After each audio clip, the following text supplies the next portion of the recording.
नमस्कार दोस्तों, मैं मुकेश। दोस्तों, अंडमान निकोबार के घने जंगलों के बीच में 90,000 करोड़ रुपए की लागत से ऐसा कौन सा खौफनाक सीक्रेट वेपन तैयार हो रहा है जो सिर्फ एक बटन दबाते ही पूरे चाइना को समंदर के अंदर ही भूखा मार सकता है, उसकी इकोनॉमी को पैरालाइज कर सकता है। मॉरिशस के अगालेगा आइलैंड से लेकर के इंडोनेशिया के सबांग पोर्ट तक आखिर पीएम मोदी और national security adviser Ajit Doval ने दुनिया की नजरों से बचा करके वो कौन सा अदृश्य जाल बुना है जिसकी भनक अमेरिका तक को नहीं लगी और लालची ड्रैगन उसमें हमेशा के लिए फंस चुका है।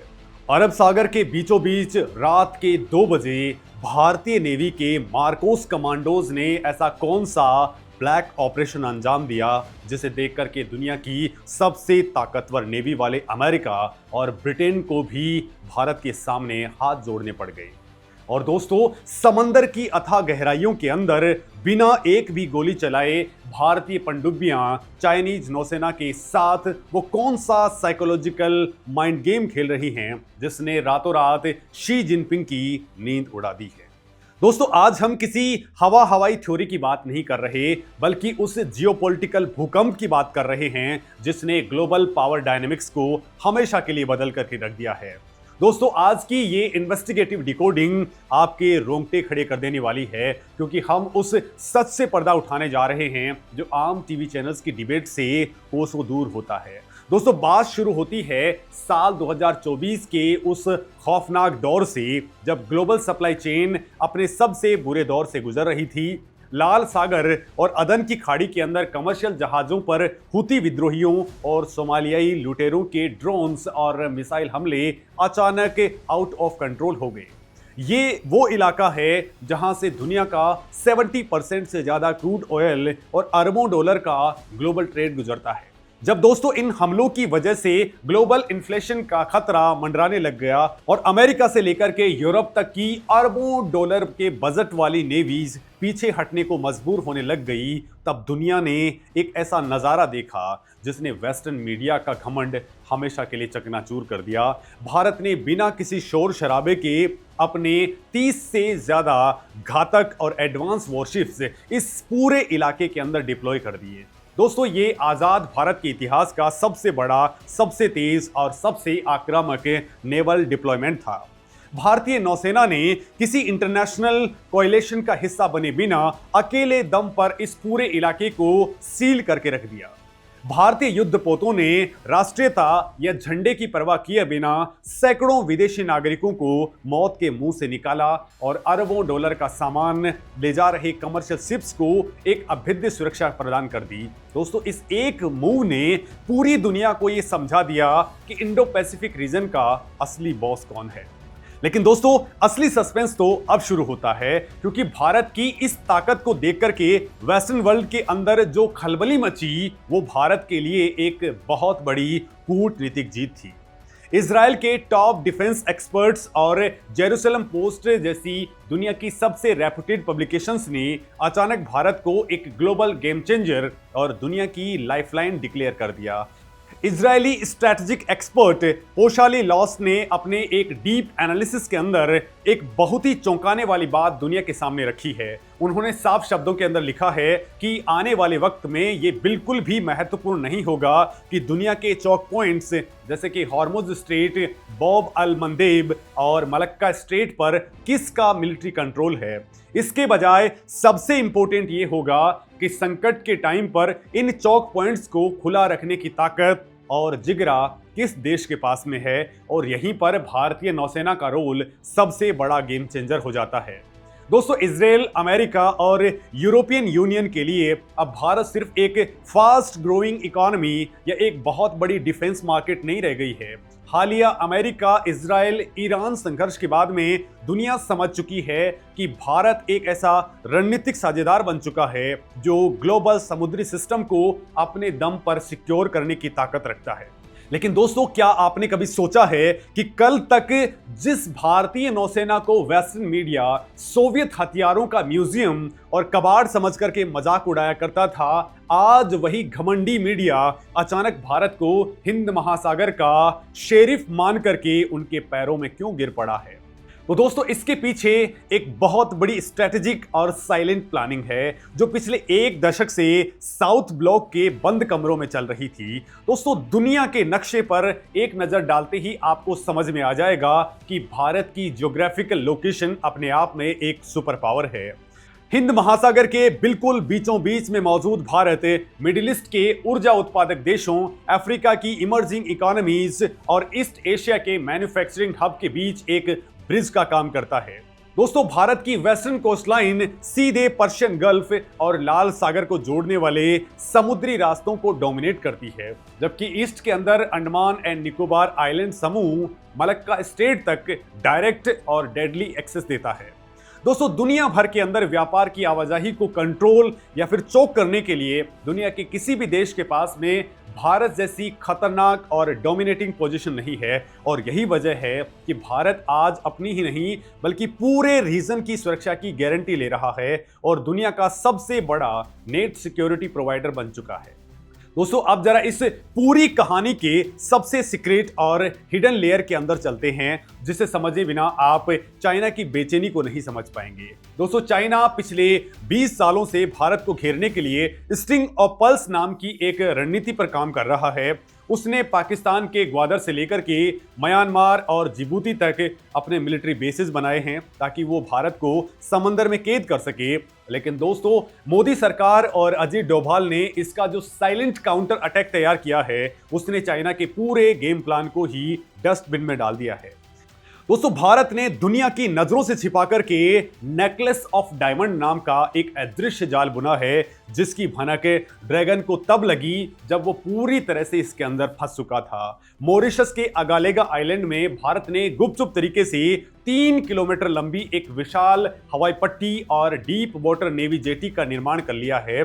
आज वहां से भारत के P-8I पोसाइडन टोही विमान पूरे साउथ वेस्टर्न इंडियन ओशन के ऊपर चील जैसी नजर रखते हैं।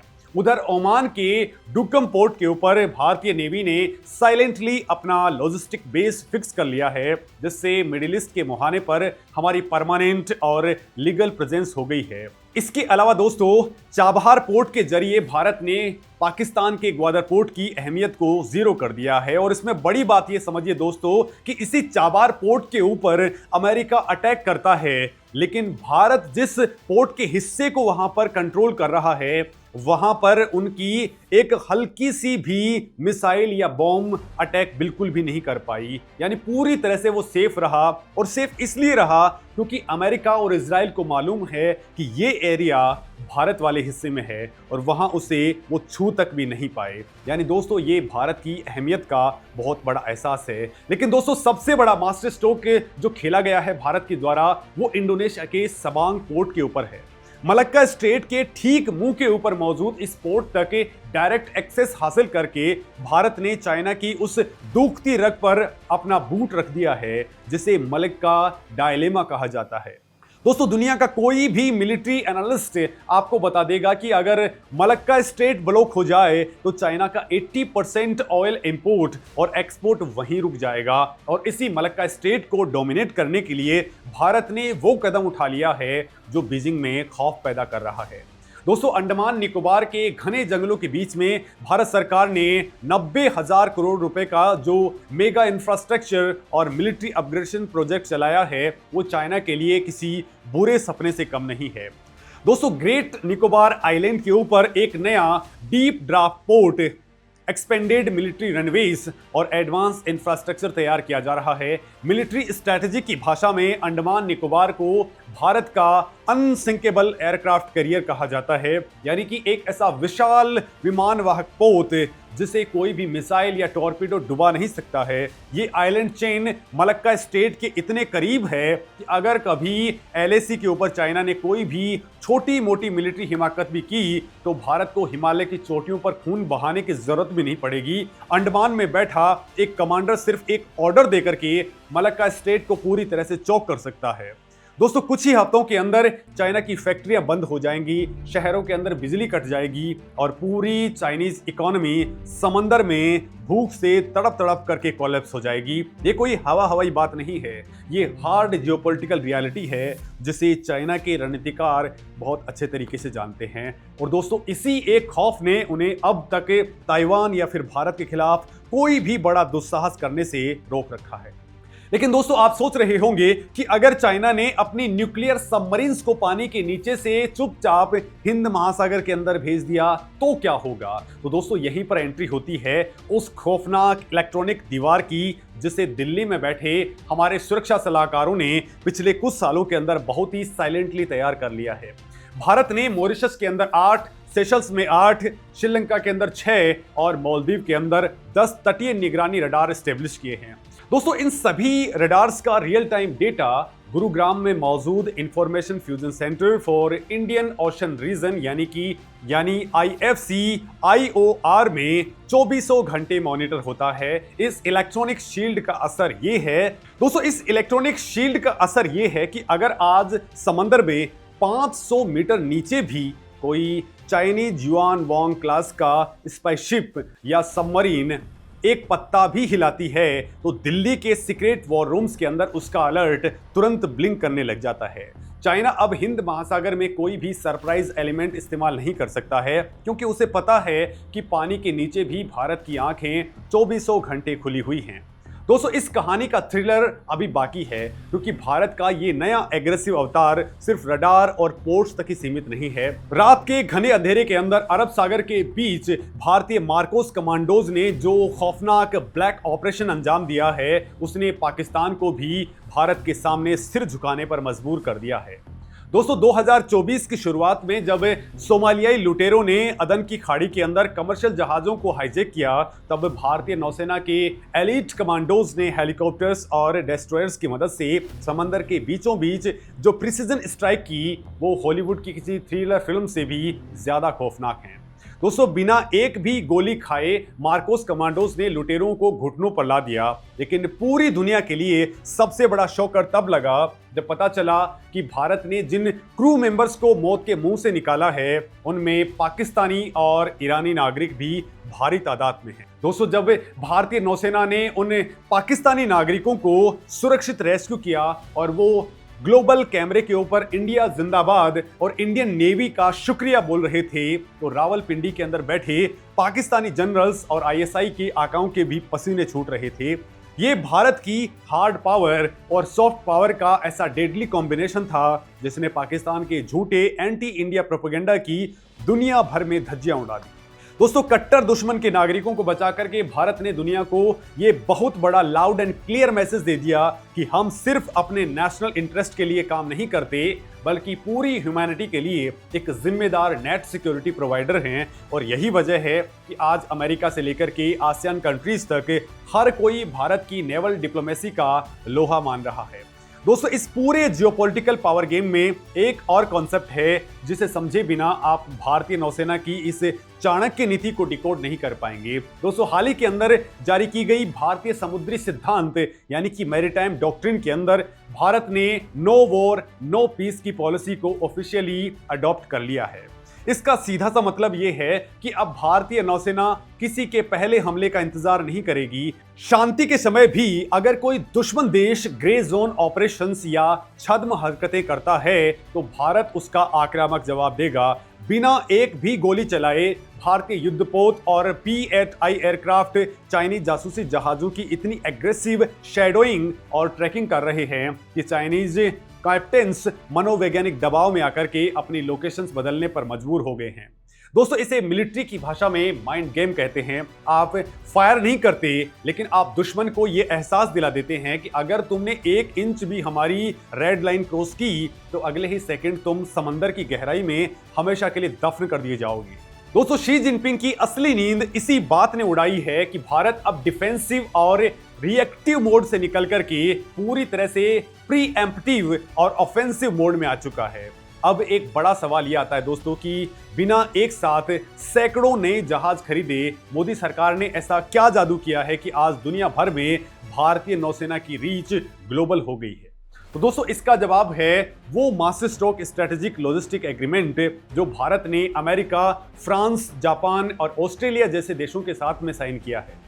लेमोवा जैसे इन लॉजिस्टिक एक्सचेंज एग्रीमेंट का सीधा मतलब यह है कि आज एक भारतीय युद्धपोत बिना भारत लौटे दुनिया के किसी भी कोने में मौजूद अमेरिकी या फिर फ्रांसीसी नेवल बेस के ऊपर जाकर के ईंधन भरवा सकता है, मरम्मत करवा सकता है और अपने क्रू के लिए रसद ले सकता है। दोस्तों अमेरिका के डियागो गार्सिया से लेकर के फ्रांस के रीयूनियन आइलैंड्स तक आज वेस्टर्न पावर्स के सबसे सीक्रेट और रेस्ट्रिक्टेड नेवल बेसिस भी भारतीय युद्धपोतों को 24 घंटे सलाम ठोक रहे हैं। ये कोई छोटी अचीवमेंट नहीं है, ये इस बात का सॉलिड प्रूफ है कि जो वेस्टर्न कंट्रीज कभी भारत के ऊपर न्यूक्लियर सैंक्शंस लगाते थे, आज वो इंडो पैसिफिक के अंदर अपनी एनर्जी और ट्रेड सिक्योरिटी के लिए भारत की नेवल पावर पर पूरी तरह से डिपेंडेंट हो चुके हैं। अब दोस्तों आम आदमी को यह समझना भी बेहद जरूरी है कि समंदर के अंदर हो रही इस पावर प्ले का सीधा असर आपकी और हमारी रोजमर्रा की लाइफ के ऊपर कैसे पड़ रहा है। दोस्तों अगर समंदर के रास्ते ब्लॉक हो जाएं तो आपके पेट्रोल और डीजल की कीमतें रातों रात 3 गुना हो जाएंगी। मोबाइल फोन से लेकर के लैपटॉप, मेडिकल इक्विपमेंट्स और खाने के तेल तक हर जरूरी चीज की सप्लाई चेन टूट जाएगी और देश के अंदर भयानक महंगाई आ जाएगी। 2024 के रेड सी क्राइसिस के दौरान अगर भारतीय नौसेना ने वो आयरन डोम जैसी समुद्री सुरक्षा का घेरा नहीं बनाया होता तो भारत की इकोनॉमी को अरबों डॉलर का डायरेक्ट नुकसान झेलना पड़ता। इसलिए दोस्तों जब ग्लोबल थिंक टैंक्स कहते हैं कि भारत नेट सिक्योरिटी प्रोवाइडर बन गया है तो इसका मतलब है कि हथियारों और डिस्ट्रॉयर्स का प्रदर्शन नहीं बल्कि ये 140 करोड़ भारतीयों की आर्थिक सुरक्षा, उनके रोजगार और उनकी रसोई की सबसे बड़ी गारंटी है। और यही वो हिडन लेयर है जिसे नॉर्मल न्यूज चैनल्स डिकोड करने में फेल हो जाते हैं। और दोस्तों आज के डेट में भी आप देख पा रहे हैं कि ईरान में जो वॉर चल रहा है उस वॉर की वजह से उन्होंने हॉर्मुज स्ट्रेट को वो क्लोज कर दिया है और उसके बावजूद भी फरवरी से लेकर के आज की डेट तक भारत के अंदर ना ऑयल की क्राइसिस आई और ना ही गैस की क्राइसिस हुई है। यानी दोस्तों कुछ तो ऐसा हो रहा था अंडरग्राउंड में जो आप लोगों को नहीं दिखाई दिया और वो यही चीज थी।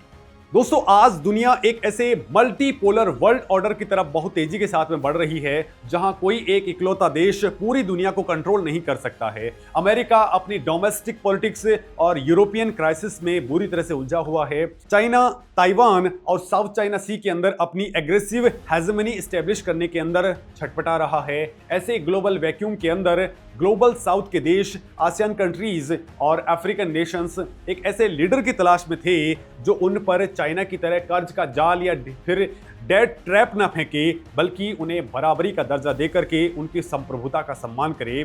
भारत ने अपनी महासागर इनिशिएटिव और सागर विजन के जरिए यही सॉलिड भरोसा पूरी दुनिया को दिया है। जब भारत वियतनाम को पूरी तरह से ऑपरेशनल मिसाइल्स का कोवर्ट INS कृपाण गिफ्ट करता है या फिर जब म्यांमार को सबमरीन सौंपता है या सेशल्स और मॉरिशस को फास्ट पेट्रोल वेसल्स देता है तो ये सिर्फ एक मिलिट्री या फिर कमर्शियल डील नहीं होती, ये उन छोटे देशों को चाइना की दादागिरी और बुलिंग के खिलाफ डट करके खड़े होने की हिम्मत और ताकत देता है। दोस्तों पॉलिसी के नजरिए से भी देखें तो ये भारत की फॉरेन पॉलिसी और डिफेंस स्ट्रेटेजी का अब तक का सबसे एग्रेसिव, ऑटोनोमस और कॉन्फिडेंट एरा है। पहले की सरकारें इस बात से डरती थी कि अगर हमने अंडमान या फिर अपनी समुद्री सीमाओं के ऊपर ज्यादा मिलिट्री इंफ्रास्ट्रक्चर बनाए तो कहीं बीजिंग बुरा नहीं मान जाए, लेकिन आज हमारी नेशनल स्ट्रेटेजी बिल्कुल क्रिस्टल क्लियर है। हम किसी को बिना वजह उकसाएंगे नहीं, लेकिन अगर किसी ने हमारी लाल रेखा को पार करने की जरूरत की तो उसे उसी की भाषा में, उसी के इलाके में घुस करके जवाब दिया जाएगा।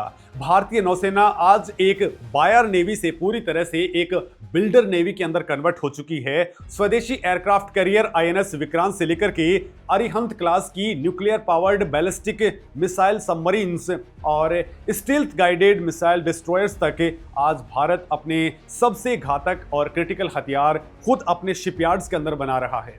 वेस्टर्न कंट्रीज के डिफेंस जनरल्स जो कल तक हमारे पुराने शिप्स की कमियां निकालते थे, आज वो अपनी रिपोर्ट्स में लिख रहे हैं कि multi domain operations, space linking, cyber capabilities और आर्टिफिशियल इंटेलिजेंस के मामले में भारतीय नौसेना बहुत तेजी से ग्लोबल और नेटो स्टैंडर्ड से बहुत आगे बढ़ चुकी है। ये सिर्फ एक मिलिट्री अपग्रेडेशन नहीं है, ये एक नए निडर और पावरफुल भारत का माइंडसेट है। दोस्तों, आने वाले टाइम के अंदर इसके फ्यूचर कॉन्सिक्वेंसेस और भी ज्यादा ड्रास्टिक और थ्रिलिंग होने वाले हैं। जैसे जैसे प्रोजेक्ट 18 के तहत भारत के नेक्स्ट जनरेशन डिस्ट्रॉयर्स और प्रोजेक्ट 75I के तहत नई एडवांस सबमरीन्स पानी में उतरेंगी तो हिंद महासागर में पावर बैलेंस पूरी तरह से भारत के फेवर में टिल्ट कर जाएगा।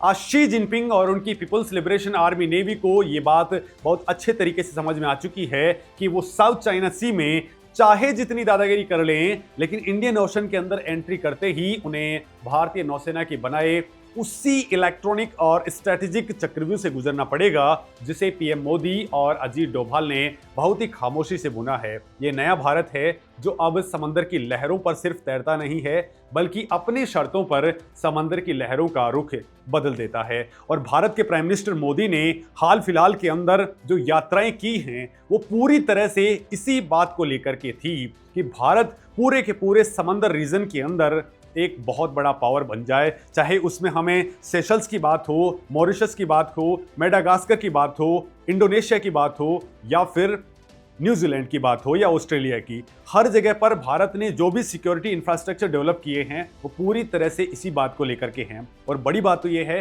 कि साउथ चाइना सी के अंदर जहां चाइना डोमिनेट करता है वहां भी हमने इस वक्त जापान के साथ में हाथ मिलाया हुआ है। वहां फिलीपींस के अंदर हम लोग वेपन्स दे रहे हैं, वियतनाम हमारे वेपन्स ले रहा है और इसके साथ में अब इंडोनेशिया के सबांग आइलैंड पर हम जाकर के भी बैठ चुके हैं। यानी दोस्तों, अब स्ट्रक्चर पूरा बदल चुका है और अब सैल्यूट कर रहे हैं हमें वेस्टर्न कंट्रीज जो कह रहे हैं कि भारत के बिना कुछ भी पॉसिबल नहीं। दोस्तों, इस पूरे मामले पर आप क्या सोचते हैं? कमेंट करके जरूर बताइएगा। नमस्कार।